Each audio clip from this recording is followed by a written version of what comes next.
کہ ایک پرامن تحریک جو تھی، جو سیاست کے اوپر بات کر رہی تھی، جو سیاسی جدوجہد کر رہی تھی، اس پہ پابندی لگا کے آپ لوگوں کو جو کہہ رہے ہیں جی ہتھیار اٹھا رہو، کیونکہ کشمیر کا مسئلہ سیاسی مسئلہ نہیں، عسکری مسئلہ ہے۔ بٹ صاحب آپ کی رائے لینا چاہوں گا۔ سب سے بڑی بات جو انہوں نے کی ہے کہ کشمیر پہ لبریشن فرنٹ ہو یا جماعت اسلامی ہو یا حریت کانفرنس ہو، میرواز عمر فاروق ہو یا اپنے گیلانی صاحب ہوں یا ملک صاحب ہوں یا گیلانی صاحب ہوں، یہ برطانیہ کی اوسط پارلیمنٹ میں بھی کہا کہ قومی سلامتی جو ہے وہ اس کی حفاظت کو یقینی بنوائیں۔ یہ حریت کانفرنس جو ہے یا دوسرے یہ حریت پسند ہیں، یہ آزادی کے لیے کوشش کر رہے ہیں، لڑ رہے ہیں، تو اس کا وہاں پہ قومی سلامتی کے جو کیس پڑا ہوا ہے اس کو پہلے جو ہے اس کو بھی حل کیا جائے اور ان کو پروٹیکشن دلائی جائے۔ صحیح۔ دوسرا جو ہے کہ مبصرین جو ہیں وہ کشمیر میں بھی جا کے دیکھیں کہ حالات کس قسم کے کس نیج پہ چلے گئے ہیں۔ آپ نے دیکھا کہ یہ جو پلوامہ کا ناکامی کے بعد جو ان کو جو وہ پریشر ڈالنا چاہ رہے تھے پاکستان میں، بھارت کی سیاست میں، بھارت کی جو وزارت خارجہ ہے اس میں ایک زلزلہ آ چکا ہے۔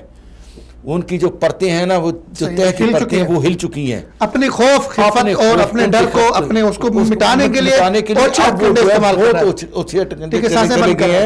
اب یہ جو ہے ان میں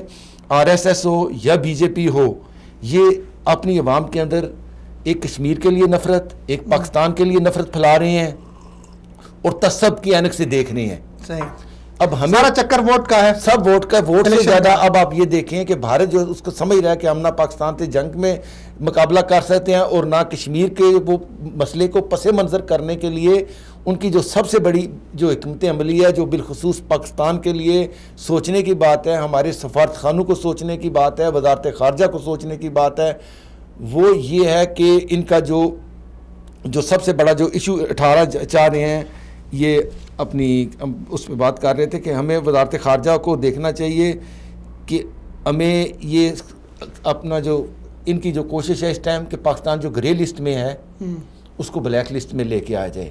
سپتمبر کے مہینے میں وہاں فیصلہ ہونا ہے کہ اس کو گرے لسٹ میں کرنا ہے یا بلیک لسٹ میں۔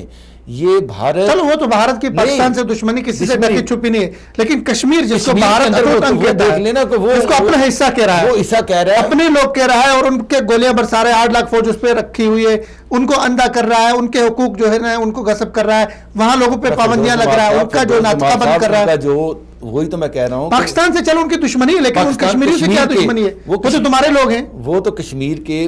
کو کس لیے چاہ رہے ہیں کہ ان کو دبا رہے ہیں، ایک دوسرا وہ یہ چاہ رہے ہیں کہ گرے لسٹ سے بلیک لسٹ جانا، کشمیر کے اندر وہ آسانی کر رہے ہیں کہ اپنے مقاصد کی تکمیل کے لیے، جیسے مدنی صاحب نے پہلے بتایا کہ وہ جو ان کا 35A جو اس کا جو آرٹیکل ہے، ٹھیک ہے، کشمیر پہ جو کچھ ہو رہا ہے وہ کسی طرح سے بھی انسانی حقوق کے، ٹھیک ہے نا، خلاف ورزی ہے۔ بہت زیادہ دنیا کو بولنا چاہیے، یہ موقع ہے کہ اگر آپ کشمیر میں سپیس نہیں دیں گے، ہم ان کے لیے مذاکرات کے لیے، جمہوریت کو آپ آگے بڑھنے نہیں دیں گے، سیاسی قوتوں کو آگے بڑھنے نہیں۔ دیکھو محبوبہ مفتی جس پہ انویسٹ کیا تھا، ٹھیک ہے نا، وہ ان کے خلاف بول رہے، عمر عبداللہ ان کے خلاف بول رہے، کون ہے آپ کے حق میں وہاں کشمیر کے اندر؟ اس پہ بات کر لیں گے، لیکن